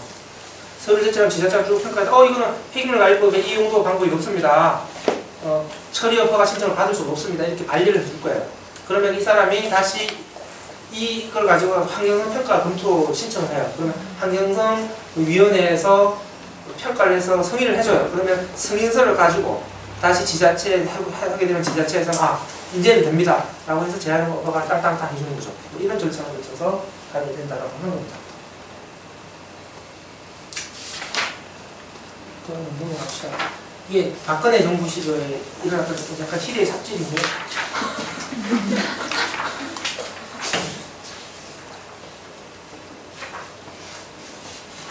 그러니까 공무원의 히스테리가 어디까지 발동될 수 있는가라는 것들을 극단적으로 보여주는 넘어갑시다. 이제 사업장 폐기물 이제 배출자 폐기물 관리법에서 분량의 한 반 이상을 차지하고 있는데 사업장 폐기물 배출자 관리하고 사업장 폐기물 처리업체 관리하는 거예요. 왜냐하면 불법이 일어날 요지가 굉장히 많다고 보기 때문에. 그러니까 생활 폐기물은 처리 책임이 지자체가 있잖아요. 공공이에요. 그런데 사업장 폐기물은 배출자에게 있다고 했잖아요. 그러니까 배출자가 쓰레기를 처리하는 방법은 두 가지죠. 스스로 처리하거나, 그러니까 스스로 폐기물 처리 시설 스스로 지어서 스스로 처리하거나, 아니면 잘할 수 있는 사람한테 돈 주고 맡겨서 처리하고, 이걸 위탁 처리라고 하잖아요. 스스로 처리하거나 위탁 처리하거나, 남의 쓰레기를 받아서 위탁해서 처리해주는 사람들을 쓰레기 처리업자라고 하는 거죠. 쓰레기 처리업을 하는 사람들이 생기는 거죠. 그런데 사업장 폐기물은 배출자에게 처리 책임을 맡겼기 때문에 이 배출자들이 혹은 이 배출자의 위탁을 받은 처리업자들이 제대로 쓰레기를 관리하는지에 대한 관리 책임은 누가 있냐면 지자체와 환경부가 갖고 있죠. 지적 폐기물은 환경부가 지도점검에 단속의 권한을 갖고 있고요. 그리고 생활 폐기물과 사업장 일반 폐기물에 대해서는 지자체가 지도점검의 권한을 갖게 됩니다. 그래서 이 환경부와 지자체가 사업장 폐기물의 배출과 관련돼서 어떻게든 막 단속을 해야 돼. 그래서 어떻게 얘들을 잘 감독할 수 있을까, 단속할 수 있을까라고 하는 것이 폐기물 관리법의 파노라마처럼 쫙 펼쳐져 있습니다. 이제. 근데 이제 그거는 지극히 우리가 상식적인 그림을 그리면 돼요. 어떻게 감시할 수 있을까 우리가? 그러면 일단은 뭐예요? 쓰레기가 어디에서 어떤 게 나올 거다, 그리고 얼마만큼 나올 거다라고 하는 것을 알아야 되잖아요. 그렇죠? 그래서 사업장 쓰레기를 배출하는 자들에 대해서는 배출 신고를 하라고 하는 거예요. 니들 쓰레기가 얼마만큼, 어떤 쓰레기가 나와서 이걸 어떻게 처리할 것인지에 대해서 지자체와 혹은 환경부에 신고를 하라고 하는 겁니다. 그게 사업장 폐기물 배출자의 배출 신고 의무가 되겠습니다. 일단은 먼저 쓰레기가 배출되기 전에 먼저 사전에 신고를 하는 거예요. 자기 먼저 신고를 하고 실제 쓰레기가 나왔을 때 이 쓰레기가 어디로 어떻게 가는지를 알아야 될 거 아니에요. 그래서 쓰레기의 이동 경로를 추적을 합니다. 그게 추적 시스템이 작동을 하게 되는데, 그냥 우리나라에서는 한국환경공단에서 운영하고 있는 올바로 시스템이 바로 그런 걸 의미하는 거죠. 그래서 배출자가 쓰레기를 배출하게 되면 올바로 시스템에 언제 몇 월 며칠 날 어떤 쓰레기를 얼마만큼 배출했습니다 라고 하는 걸 올바로 시스템 전산으로 하고 수집 운반업체한테 넘겼을 거예요. 그 수집 운반업체는 이 사람들이 신고한 내 쓰레기를 갖고 와서 언제 몇 월 며칠 날 어느 업체에게 이걸 넘겼습니다 라고 수집 운반업체가 넘길 때 그것도 올바르게 신고를 해야 돼요. 그리고 이 쓰레기를 받은 최종 처리 업체들은 이 누가 배출한 것을, 누가 수집한 것을 내가 받아서 이걸 어떻게 처리했습니다 라고 또 신고를 해요. 이 세 가지가 일치해야만이 쓰레기가 제대로 처리된 걸 보는 겁니다. 그래서 쓰레기가 배출되기 전에 신고 의무를 주는 거고요. 쓰레기가 배출되는 과정에 있어서는 실시간 감시하는 감시 체계를 갖추게 되는 거고요. 끝나고 나서는 사후 보고 체계를 갖추는 거죠. 그래서 실적 보고 체계라고 하는 걸 두게 됩니다. 이게 이제 쓰레기 사업장 폐기물을 관리하는 크게 세 단계의 과정이 되겠습니다. 그래서 이제 종류와 발생량을 신고하는데, 너무 이만큼 배출하는 사업자들한테도 다 신고하라 그러면 너무 힘들잖아요. 그래서 일정량 이상으로 신고하는 사람들한테는 배출 신고의 의무를 주는 거고, 일정 기간 양 미만인 경우에는 신고를 안 해도 되는 그런 면제 조항들을 두고 있는데 사람들이 흔히 착각하는 것은 요 이상만 폐기물 배출 신고를 하라는 거거든요. 여기 해당되지 않은 배출 신고를 안 해도 된다라고 하는데 배출 신고를 안 해도 되는 거하고 폐기물 관리법을 안 지켜도 되는 거는 별개의 문제예요. 그냥 배출 신고의 의무만 면제되는 거지 폐기물 관리법 기준 다 지켜야 돼요. 다음에 이제 유해성 정보 자료 작성 제공하라고 하는 거고요. 이게 그 사업장이라는 규정이 일반 동네 식당의 그 음식 쓰레기도 전부 사업장 그 음식점이 1일 평균 300kg 이상의 음식물류 폐기물을 배출할 경우에는 사업장 생활돼요. 그러니까 그러면 그런 동네 식당도 사업장이기 때문에 그런 폐기물 지금 신고만 면제된 거지 않습니까? 300kg. 아니. 그게 아니고요. 1일 평균 300kg 미만이면 사업자라 하더라도 그 사람은 생활 폐기물 배출자예요. 그러니까 300kg 이상이 넘어가게 되면 사업장 생활계 배출자가 되고 사업장 생활계 배출자들은 폐기물 배출 신고 의무 대상이에요.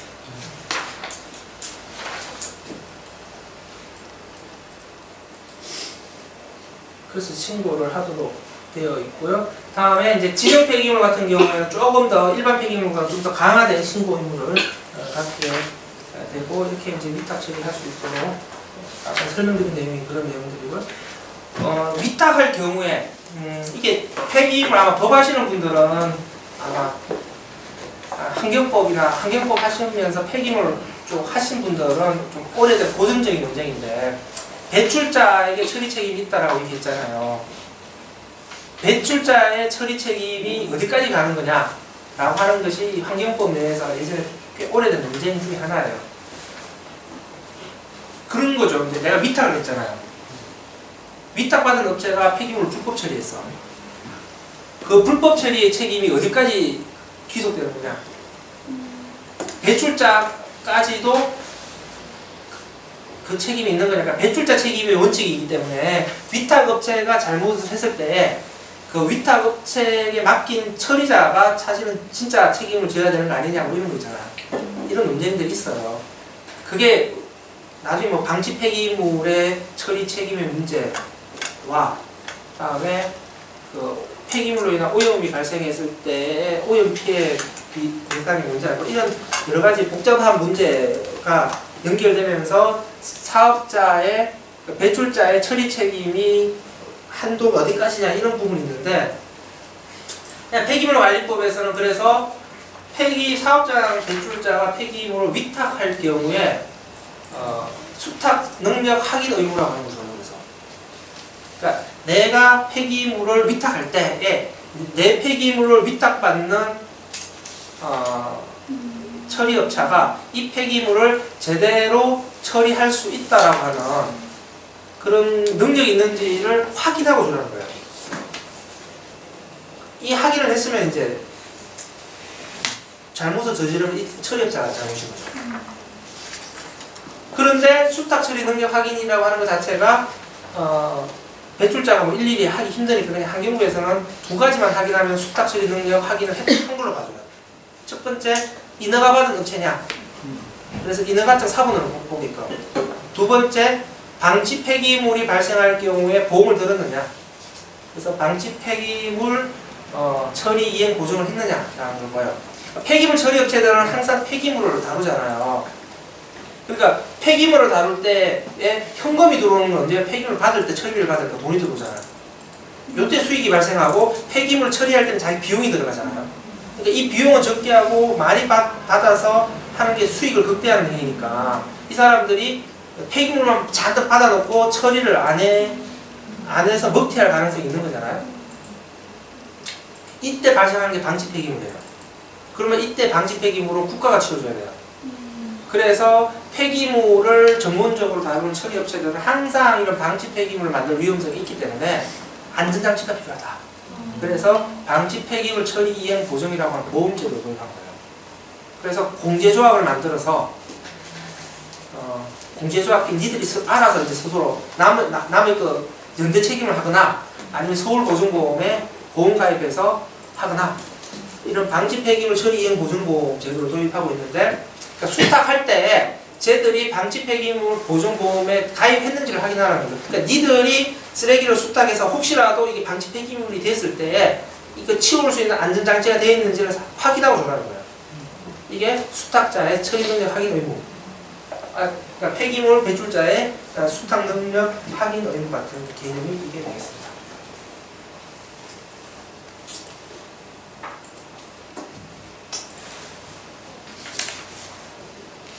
폐기물 처리 시설이 이렇게 있습니다. 이렇게 있고요.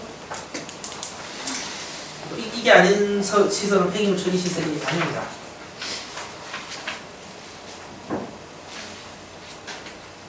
그리고 폐기물 처리업자들은 크게 세 가지로 구성되는 몇십 가지 그만치 어디죠? 15. 끝난 건가요, 여기서?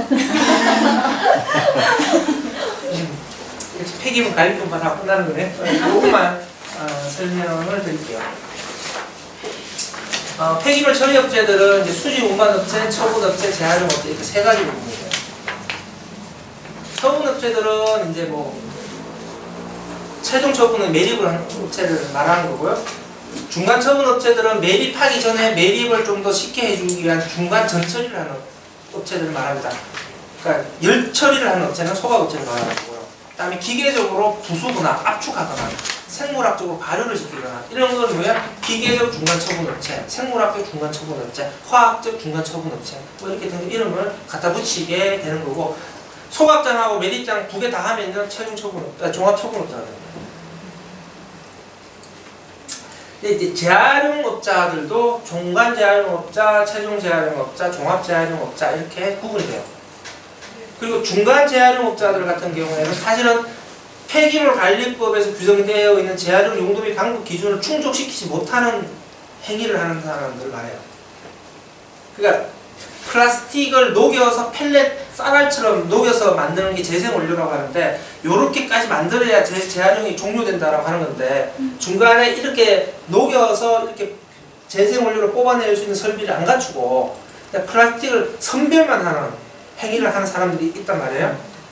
이런 사람들은 선별만 해서는 재활용이 완료된 게 아니잖아요. 근데 이 사람이 선별을 하는 행위는 재활용을 잘하기 위해서 중간 단계 역할을 하는 거죠. 이런 경우에는 선별만 하게 되면 이거는 중간 재활용을 한 거다라고 하는 거고 이 중간 선별된 걸 받아서 원료까지 만들게 되면은 최종 재활용을 하게 되는 거예요. 근데 중간 재활용을 하게 되면 재활용이라고 하는 게 뭐예요? 재활용이 완료되면은 폐기물의 속성에서 벗어난다고 했잖아요. 그럼 중간 재활용을 하게 되면 애매해진 거죠. 걸쳐진 거죠. 그래서 반 폐기물, 반 재생원료가 되는 거죠. 그래서 중간 재활용 업체를 통해서 나온 폐기물을 중간 가공 폐기물이라고 해요. 중간 가공 폐기물로서 폐기물의 지위는 갖고 있지만 그래도 중간 재활용 과정을 거쳤으니까 완전 폐기물로 규제하는 건 좀 그렇지 않니?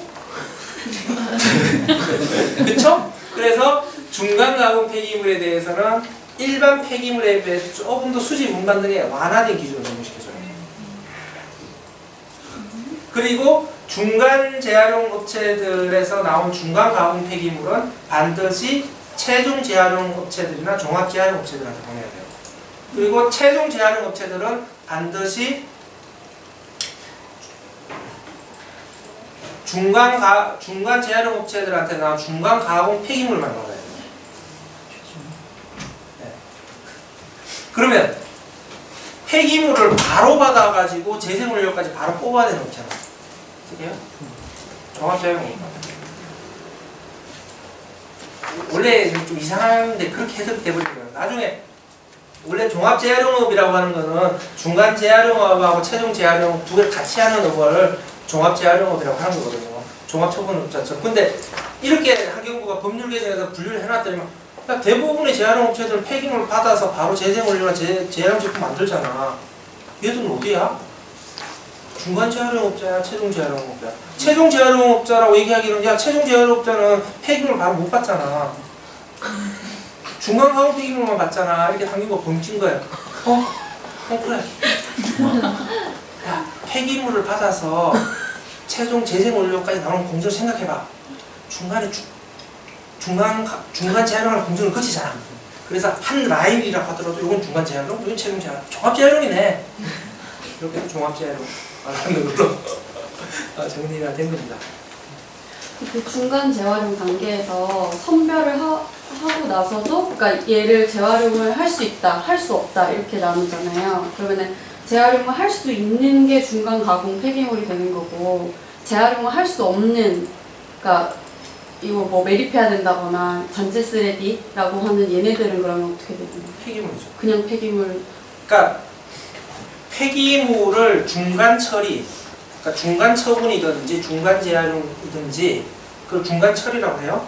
폐기물을 중간 처리하는 과정에서 발생하는 폐기물은 폐기물이 새롭게 발생한 것으로 본다 라고 하는 폐기물 관리법 조항이 있어요. 그래서 그 부분에 대해서는 폐기물이 새롭게 발생한 걸로 봐서 폐기물 배출자 신고를 하고 폐기물 처리해야 되는 거예요. 그래서 그러면 선별점 같은 경우는 중간 재활용 업자용에서 폐기물 배출자로 동시에 봐야 돼요. 그래서 이제 사실 폐기물 통계 함정이 있는 거예요. 생활 폐기물이 100톤이 발생을 해서 소각업체 보내서 20톤의 소각재가 발생하잖아요. 그러면 소각업체들은 20톤의 소각재가 새롭게 발생한 걸로 폐기물 배출자 신고를 해요. 그래서 국가에서 총 했을 때는 사실은 가정에서는 100톤의 쓰레기가 발생이 되어가지고 20톤으로 줄어가지고 20톤이 매립된 건데 국가 전체로 봤을 때 120톤의 쓰레기가 발생한 걸로 집계가 돼요. 우리나라는 이제 쓰레기 통계 집계에 약간의 문제. 일본은 그래서 이렇게 안 해요. 그냥 물질론을 쭉 그냥 보여줘 버리지. 이게 해서 소각장 가서 얼마가 돼서 소각제가 얼마 매립됐고 이런 식의 단계별 흐름을 쫙 펼쳐서 보여줘요. 그게 폐기물의 정확한 흐름인데 우리나라는 이제 새롭게 발생한 걸로 본다라고 하는 개념 때문에 폐기물 발생에 이중집계 되는 약간 그런 문제들도 가지고 있습니다. 이게 할 때도 이게 이제 처리업의 규정이 되겠습니다.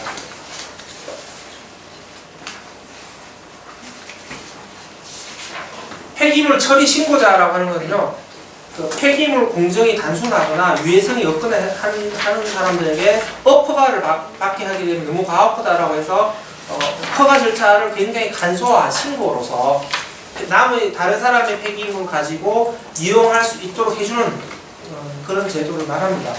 그래서 폐기물 처리 신고자라고 하는 요게 이제 감사합니다. 여기까지 하죠. 자원절약법은 좀 힘들 것 같아요. 일회용 같은 규정은 좀 관심을 가질 수는 있겠지만 다음 기회에 네, 이상으로 마치도록 하겠습니다. 네, 질문하십시오. 그 폐기물 종류 있어서요. 사업장 폐기물에서 생활계 폐기물하고 생활 폐기물 이렇게 구분이 되잖아요. 네. 근데 뭐 막 가령 그러니까 질문이 두 가지인데 하나는 배출 장소, 그러니까 주거 집단하고 상업 시설이나 공업 시설의 용도 구역성 기본적으로 어떻게 뭐 섞이기도 하지만 분류되어 있을 경우에는 이게 이제 생활 폐기물을 이렇게 종류가 다양하니까 아까 얘기했던 뭐 자동차 이런 것들을 다 카테고리별로 분류하기가 어렵잖아요. 그럼 그냥 생활 폐기물이나 사업장 폐기물 이렇게 그냥 하는 게 어떤 부분에서 합리적이지 않을까라는 생각이 하나가 들고. 그러니까 이게 아까 얘기하셨던 뭐 집에서 개가 죽으면 그런 생활 폐기물, 병원에서 죽으면 의료 폐기물인데 이런 거를 그러니까 가령 그거를 카테고리 세분화하면 되게 많을 거잖아요. 가정에서 배출되는 종류라는 게.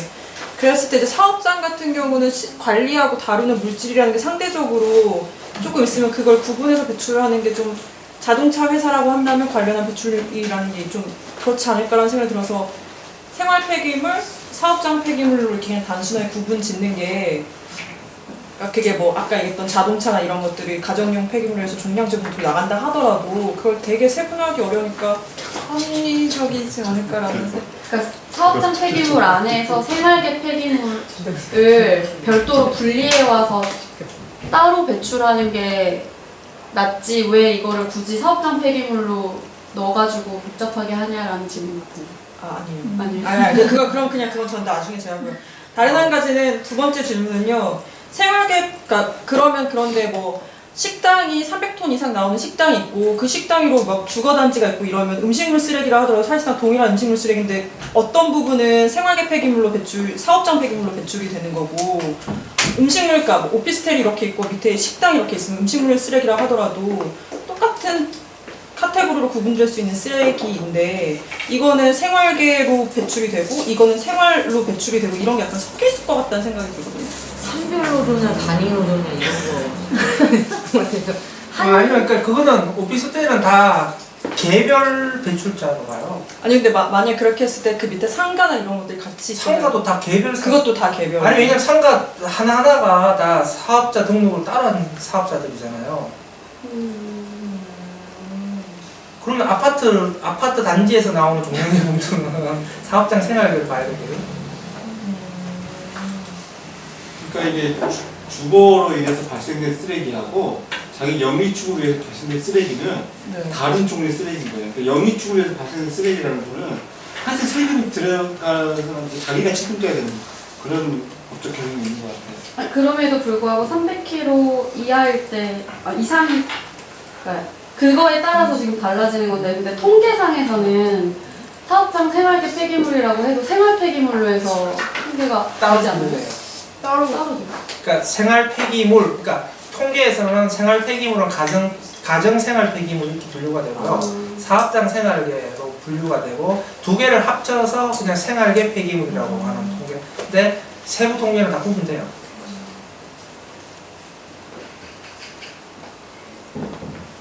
시간이 좀 지나서 하나만 그 폐기물 관리법상에서 폐기물 통계 조사를 하는데 거기에서 이제 아까 처음에 말씀하셨던 예를 들면 뭐 소각률, 매립률, 재활용률 이런 것들을 산정하게 돼 있잖아요. 근데 지금 자원순환 기본법에서 최종 처분율, 순환 이용률 이런 식으로 내용이 바뀌면 자원순환 기본법이 적용된 폐기물 통계 조사가 또 별도로 진행이 되게 되나요? 그것 때문에 좀 논란이 좀 있었는데요. 아마 그냥 같이 가는 걸로. 왜냐하면은 그 최종 처분율하고 순환 이용률 개념을 적용시켜버리게 되면 어떤 문제가 발생하냐면 통계의 연속성이 끊어져 버려요. 그러니까 기존의 폐기물 발생 및 처리와 관련된 국가 통계를 내온 게 있잖아요. 통계 연속성 자체가 끊어져 버리기 때문에 기존에 해왔던 통계 방식을 그대로 가고 그냥 자원순환 기본법에 따른 또 순환 이용률하고 최종 처분율 요거는 자원순환 성과 관리제 하는 거기 때문에 이건 이거대로 또 가고 약간 이제 혼용되는 체계로 가기 때문에 보기에 따라서는 국민들 입장에서는 사실 어쩌면 또 개념이 더 혼란스러워질 수도 있죠. 개념이 혼란스러워지게 되면은 제가 먹고 살면 더 좋았어요.